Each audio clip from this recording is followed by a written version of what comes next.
Good afternoon, everyone, and welcome to the Cutting Red Tape Roundtable Luncheon. For those of you who I haven't had a chance to meet as yet, my name's Russell Evans. I'm Chief Executive of Wolters, Kluwer. And if you're an old accountant and you're scratching your head and saying, who's Wolters, Kluwer? Our main brand in the Australian and New Zealand marketplace is CCH, so hopefully that's ringing a few bells. Before I pass over to our keynote speaker today, the Honourable Josh Frydenberg, I do want to make a few comments. Firstly, we are absolutely delighted to have the opportunity to partner with the Group of 100 today for this event. We are abundantly aware of the long-term and passionate advocacy for cutting red tape that the Group of 100 have been advancing for many years, and we look forward to seeing further passionate advocacy. I'd also like to thank the Honourable Josh Frydenberg for his involvement in today's discussion. And finally, I'd also like to say how very much appreciative we were that a former alumni of CCH, one of our former editors many years back in the early 1980s, namely our Prime Minister Tony Abbott, also carved a bit of time out to say a few words via video to do some scene setting. So if I get the technology right, I should get a cue to Prime Minister.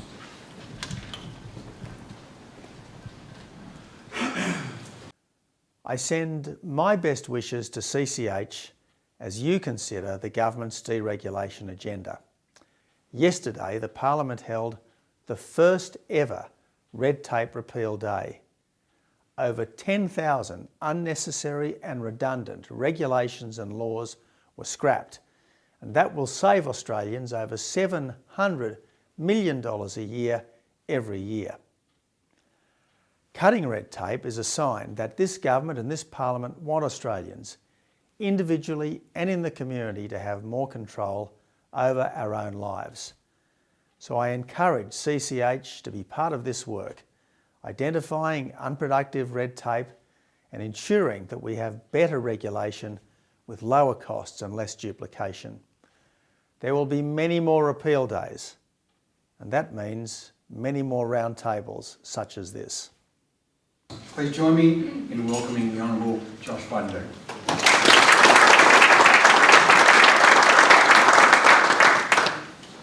Thanks very much, Russell. I feel like not only am I in Parliament House, but I could be in the chamber. I've got so many good friends and colleagues here, and so I'd like to acknowledge them one by one. On my left, you've got Ewan Jones, who's certainly the funniest man in the Australian Parliament.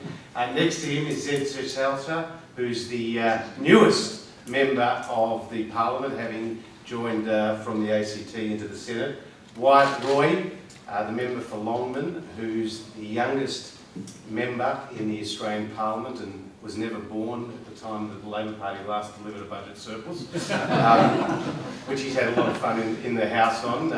Michael Suka, who is the member for Deakin and is a great friend who is from the state of Victoria. Next to him is Craig Lowndy, someone who's had extensive business experience prior to coming into this Parliament and is from New South Wales. And then Christian Porter, who's the former Treasurer of Western Australia, somebody who's very happy with the current GST arrangements, I must say. But Christian has come to the Parliament with an incredible background in public service. And of course, the father of the House, Philip Ruddock, who's true to form, is sitting at the back, not being noticed, but just don't get a nick out. but is somebody who is an incredible mentor to many of my colleagues and certainly to I in this place. And I think Fiona Scott was going to make her way in here. So it's great to see so many parliamentarians, but also to see so many distinguished figures from the business community make their way to Canberra for this discussion about deregulation. Can I also acknowledge Neville and Russell and their two organisations for putting this group together today, but also in the case of CCH, more than 45 years, they have been an important publisher of information supporting the tax professions, the legal professions, the accounting professions, the Master Series documents and many others that I've certainly been familiar with in my career prior to coming to this place. And the group of 100, and Peter Meehan, who's here, it's a very important voice in the debates about accounting standards, about corporate governance, about regulation for not only CFOs but also budding CFOs. So both are very important organisations, and I appreciate the invitation to be here to discuss this important topic. Well, let me start my remarks by saying that Australia and the Abbott government has a very busy economic agenda. Top of that agenda has been commissioning Tony Shepherd and his committee to produce the Commission of Audit. The first Commission of Audit that has been put to government in more than a decade. What is significant about the Commission of Audit is not just its recommendations, but it's the fact that we've chosen Tony Shepherd as somebody who is respected in the business community, has been the chairman of the BCO, to head up that commission. It means that we are putting the business community at the centre of our decision making. David Murray has been appointed to head up the first financial systems inquiry since Wolters, again more than a decade ago. Very important in terms of ensuring Australia's competitiveness in the financial systems place. We are doing a root and branch review of competition policy. Extremely important, particularly for our local constituents, because we often hear from small businesses about the power of duopolies, oligopolies and monopolies. And so doing a root and branch review of competition policy is important. In the industrial relations space, we are committed to the reintroduction of the Australian Building and Construction Commission, a Royal Commission into union malfeasance, but this is part of a much broader agenda on workplace relations reform. All those issues go to the heart of productivity, but none are more important than the microeconomic reform of deregulation. And in this country, we have an issue with productivity. Multi-factor productivity has been down by around 3% from the 5 years from mid-2007. The Economist's Intelligence Unit did a survey of 51 countries in terms of productivity growth and found that Australia came second last, just ahead of Botswana. The World Economic Forum did a survey of 148 countries for overall regulatory burden and found that Australia came in a pitiful 128. So this is the issue that we have to deal with. How do we boost productivity, particularly at a time when the budget is constrained, there's not the money to hand out, there's not the ability to give major tax cuts. So what we have to do is find ways to boost productivity in our workplaces, and a key way to do that is through deregulation. We have made a lot of the fact that when we came to government, we were bequeathed a situation where there was 21,000 additional regulations over the last 5 to 6 years. This is despite the promise of having a one-in, one-out policy when it came to regulation. And we are trying to change the culture in terms of the government's approach from the bureaucracy to the parliament to the executive, in that we approach regulation so that it is no longer the default position to re-regulate the economy, but rather we start from the position that we want to deregulate the economy. In my discussions with the business community, and I must say the not-for-profit sector, I've identified 5 key issues that go to the heart of what we're on about in terms of cutting red and green tape. Firstly, it's dealing with the volume of regulation. Quite clearly in Australia we have too much regulation, and so we should be looking to cut what we currently have. Secondly, it's dealing with the duplication. Too often, and this is a product of our federation, that you see duplicative processes between state and federal governments, and indeed between competing federal agencies. So for example, in terms of state and federal governments, we've seen that particularly pronounced in the environmental approval space. So what we have said as a government is that we want to have one-stop shops for environmental approvals. where we will delegate our Commonwealth authority down to the state level, not to lead to a lessening of the standards of environmental protection, but just a speeding up in the process. Because we can't have a situation, as the BCA has documented, where one company which sought to make a major investment into the resource sector in Queensland went through an environmental approval process that took more than 2 years, that cost more than $20 million, that required 4,000 meetings, a 12,000-page report, and then when the approvals came back, there were 1,500 conditions attached, 1,200 at the state level and 300 at the federal level. At a time in the international economy where capital is mobile, where business is not sentimental, when Australia is not the only producer of iron ore, coal and uranium, we have to have a system of approvals in place that is conducive to companies making that investment. If it's a red light, they need to know just as well as if it's a green light, they need to know. So too with competing federal agencies. One of the announcements that was made in conjunction with Repeal Day is to streamline the approvals process for offshore petroleum licences. This currently has been regulated by both the Environment Department and the Industry Department. So we have said we will have a one-stop shop through NOPSEMA, and this will have a dividend of $120 million year on year in terms of compliance savings. And that's a number not from the hands of a politician, that's a number from the Office of Best Practice and Regulation. So we are determined not only to deal with the volume of regulation, but also to deal with the duplication. The third set of issues which we must deal with if we're going to put in place long-term strategies to deregulate the economy is better forms of consultation. You in the financial sector will know often you're the last to find out about a government's new regulation. And I often hear from stakeholders, from businesses, from industry groups, that they are presented by government with a fait accompli. At best, it's a negotiation around the edges of what a particular regulation may be, as opposed to a genuine consultation which looks at the reality of what the proposal is and whether it's actually required in the first place. So we need to get much better consultation if we are going to improve our regulatory processes. The fourth set of issues which we need to deal with relate to the post-implementation reviews. Too often, regulations and legislation stays on the statute books beyond their use-by date.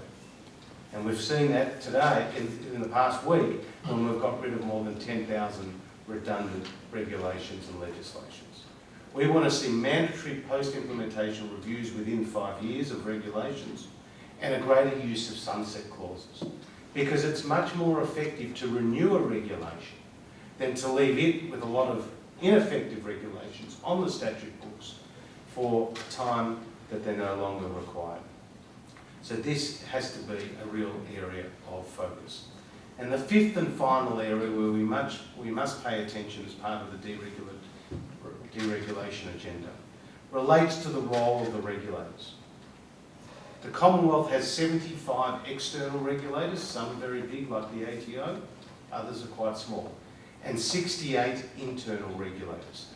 The feedback that I get about the role of the regulators is that they are becoming increasingly large, they're becoming increasingly more risk averse, and there is elements of mission creep.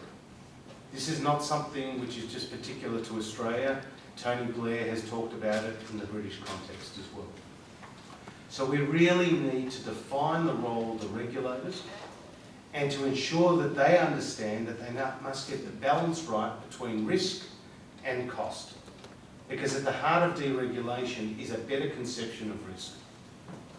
And so what we as a government have said is that we will commission a productivity commission to produce a framework for auditing the performance of the regulators.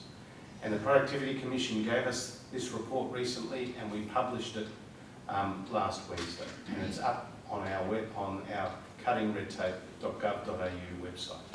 It's a very important report because it will provide the framework for auditing the performance of the regulators to ensure that they don't become too heavily focused on compliance and enforcement. And today, when we have more cost recovery models in our system as they apply to the regulators, it is industry which bears the true cost of the risk aversion of those regulators who are using the cost recovery model. So what this framework does is it asks questions like, is the regulator encouraging self-regulation where appropriate?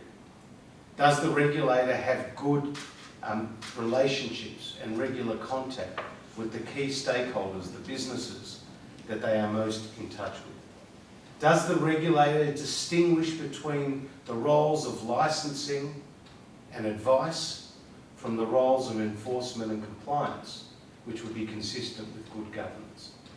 These are some of the questions that go to the heart of a regulator's performance and which we are determined to audit to ensure that we get better behaviour from the regulators. Another one of the initiatives that we've taken in relation to the regulators is that ministers are sending letters of expectation to those regulators that fall within their portfolio. So for example, Malcolm Turnbull sends a letter to the head of ACMA, and in that letter he spells out what the government's deregulation agenda is about, the need to understand a better conception of risk and to get that balance right between risk and cost, and to understand what is the true implication of compliance on those stakeholders in terms of new entrants, in terms of productivity, in terms of job creation and cost. And those letters of expectation are making their way through the system now from the ministers to those particular heads of individual regulators. I must say that the Coalition has been working on the deregulation agenda for some time, not just in relation to the 6 months we've been in government, but when we're in opposition. And Arthur Sinodinos, Kelly O'Dwyer and David Bushby led a series of wide-ranging consultations with industry, which informed the policy that we took for the last election. And that policy had a number of elements to it which we are now implementing. First and foremost among those policy recommendations was that the Prime Minister himself take responsibility for the deregulation agenda. And we've just heard from the Prime Minister how important this is to the government's economic narrative, how important cutting red and green tape is to the achievements that he wants to be remembered for. So up to now, responsibility for deregulation has fallen within the lap of the Minister for Finance. The Office of Best Practice Regulation and the Deregulation Unit have been within the Department of Finance. We have moved those units and the responsibility for deregulation to the Department of Prime Minister and Cabinet, and the Prime Minister himself has responsibility for deregulation, which he is given down to me, which I therefore report directly to him. And Rebecca Cross, who's here from the Department of Prime Minister and Cabinet, has helped coordinate a whole-of-government approach through PM&C to ensure that we get the results that we expect, because it all has the imprimatur of the Prime Minister. And this is extremely, extremely important, because the Prime Minister said, if you hit any roadblocks, he said that to me, you come and see him, because he will help get through that process with the individual ministers. The second element of our announcements that we took to the last election, which we are implementing, is our $1 billion annual target. It's a net target. It's an ambitious target. And it's based on independent costings, whether it's from the Office of Best Practice Regulation or by individual departments. And in terms of the announced initiatives to date, and there are more than 30 pages and more than 80 initiatives, we have found $720 million of compliance savings for the broader economy. And it's so important when we talk about those compliance savings to understand that is just the cost of compliance to companies such as are here. That's the cost of changing to a new IT system, having to hire somebody additionally to help do the paperwork. That's the cost of compliance. The actual spin-off and benefit for the wider economy will be exponentially bigger than that. Because, for example, if an environmental process that would have otherwise taken 2 or 3 years now take 6 months because of our one-stop shops. Businesses will take the decision to invest when they may have otherwise decided to delay a project indefinitely. So it will produce a multi-billion-dollar spin-off for the economy from going down this path of reducing overall compliance savings. A third significant change that we've introduced is that ministers themselves have been required to set up deregulation units within their own department.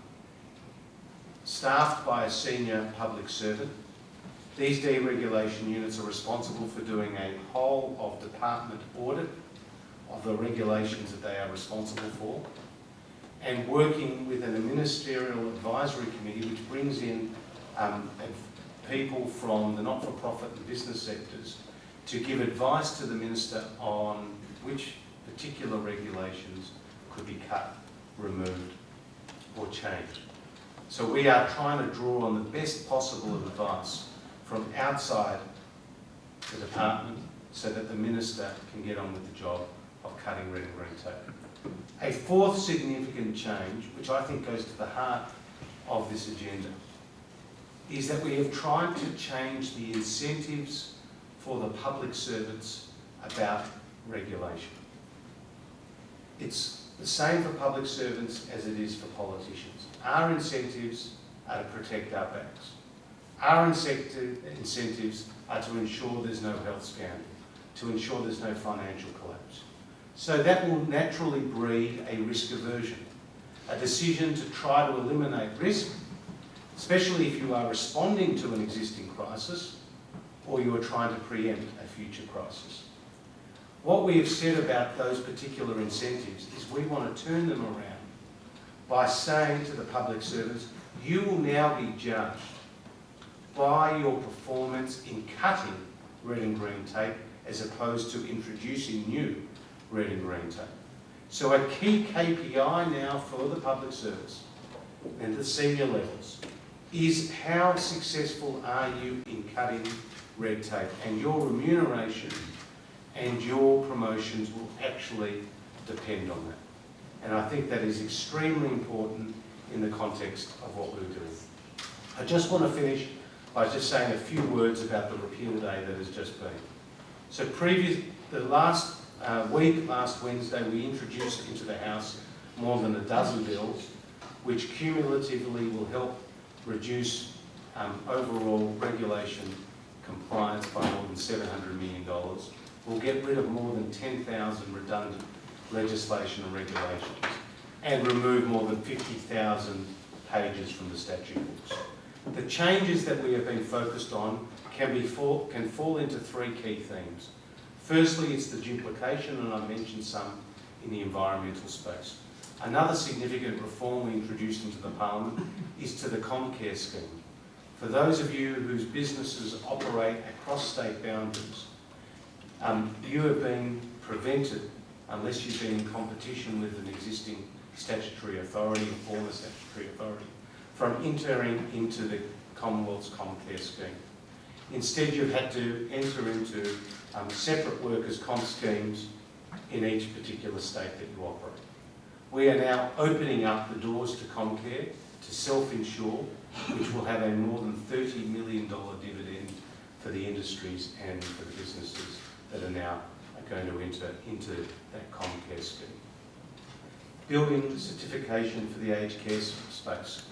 We have said no longer do you need to have to comply with state and federal building certification requirements in the aged care space. Why this is important is because it's estimated with our growing population that we need more than 70,000 aged care beds over the coming decade.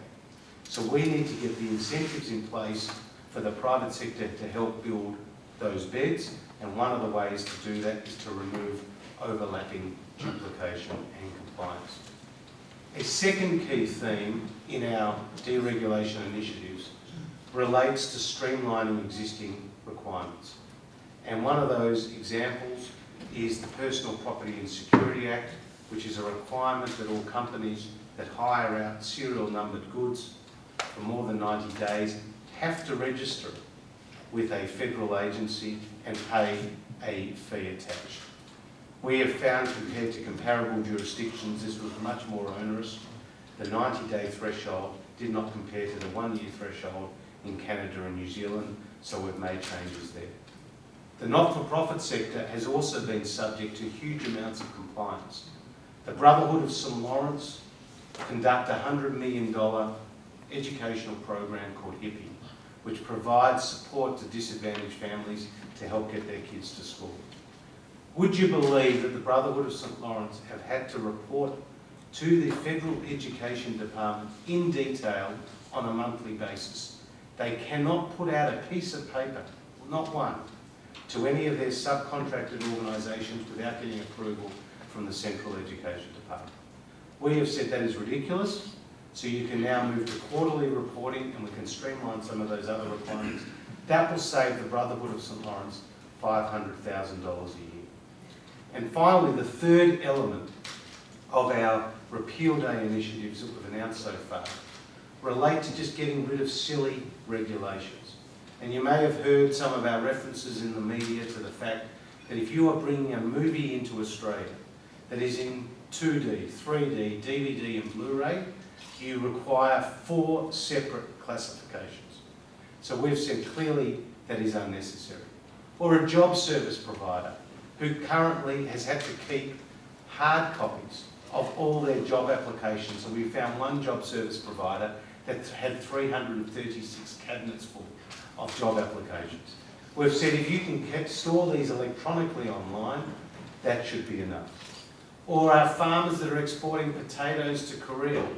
You don't have to go and pay for a certificate of origin for every shipment of potatoes.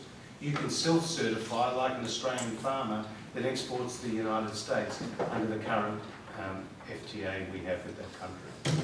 All of these are examples of small but significant changes to the regulatory framework and compliance. And I just want to finish by saying, as the Prime Minister said, this is just the start. We have a whole number of reviews that the government has undertaken, whether it's around 457 visas, whether it's the Productivity Commission review into childcare, whether it's the review into the Road Safety Remuneration Tribunal, whether it's the important review into cabotage and coastal shipping arrangements, which have led to dramatic increase in the cost of domestic haulage by sea. All these reviews that we have underway are going to produce a deregulatory dividend for us to take forward. This is a whole of government initiative. It's being led by the Prime Minister and his ministers. My colleagues who are here today have all been intimately involved in this process, whether it's putting ideas forward, holding forums in their own electorate, or being great advocates for what we are trying to achieve. It's a cultural change, it's a generational change, and what we are looking to do is put in place, Russell and Neville, new systems, new processes that will be taken up by successive governments, whatever their political persuasion. Thank you very much.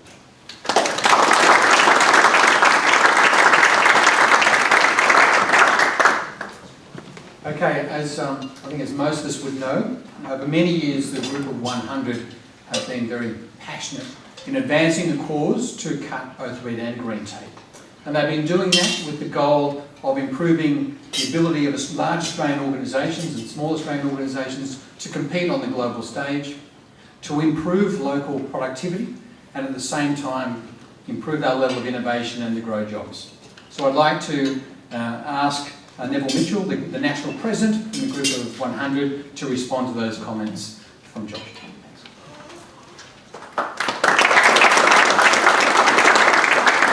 Thank you, Russell, and thank you very much, Josh, for hosting us here today, because this is an important day. The Group of 100 is an association of the biggest companies, the CFOs and finance executives from the biggest companies in Australia.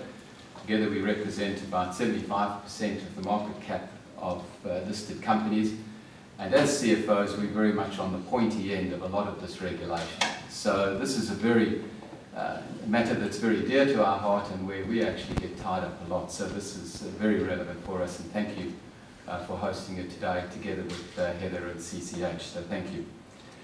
Look, I think just by way of a few observations on the whole initiative and where we see it at this point, and some of the matters which we think are important. And first of all, right up front to say, well done. We absolutely applaud you for the initiative and for this first round in it. Scrapping 10,000 odd pieces of regulation and legislation is impressive, and we really are delighted that that's a very bold first step, and I think sends a very strong signal, not only within government but outside government, that this is a significant shift in emphasis. So well done on that. The second matter that I guess we'd bring our perspective is that it is an ongoing matter, and indeed, Josh, you spoke to this at some length in your talk and really would reiterate it. This is really the first part of a long journey as we see it. Deregulation has been spoken about for many years. In fact, I think it was the Hawke government who first introduced the concept many years ago, 30 odd years ago, and we see that without the necessary political will, it can quite easily drift, and I think we saw in the last government really some of the consequences when that political will was not applied. So we see this very much as an ongoing process, and that's why we're delighted that there are indeed timetables on that. We know that the next one is in September, and we know that it's an ongoing process, and we think that commitment is a very important element and plank in this whole initiative. The third observation that we would make, and this is coming not just from our visit, and the Group of 100 has had its executive meeting here in Canberra over the last day or so, and we've taken the opportunity to meet with a number of bureaucrats and government organisations over that period. The Group of 100 is also represented on bodies like ASIC and so on, right through the business community in Australia. And so this observation comes from all those reference points, and I would say that there is a cultural shift that we are noticing. There is an absolute shift towards deregulation and acknowledging that that is an important part of how business is going to be done in the future. And that's a very big shift from what we had a couple of years ago, where you spoke about this whole risk aversion, and that was something that we absolutely were aware of, and the fact that that was really a dead hand on an enormous part of business. We see this cultural shift in all the meetings that we've had. I think the message is going through, but once again I think it's going to need continued government leadership in order to reinforce that and to keep that going. And you'll talk about incentives and so on. I think is very appropriate, and we'd really recommend that that route gets continued, because I think it's only with this cultural shift that we'll actually ingrain this in the Australian psyche and move it on from there. And then finally, the last observation that I would make would be that I think, and again you made reference to it, which I was very pleased about, is this business of partnership and government. So partnership between government and business. And there's no ways the bureaucrats are going to be able to understand every little nuance and every implication or consequence of some of the legislation. But on the same side, business isn't always aware of all the complexities of legislation, and certainly not aware, I think, of some of the nuances that come through with getting stuff through the political process. And so I really think a partnership between government and business is critical to make this whole thing work.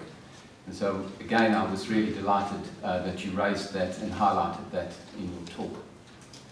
So look, I guess those were just a few observations that we've got from the initiative.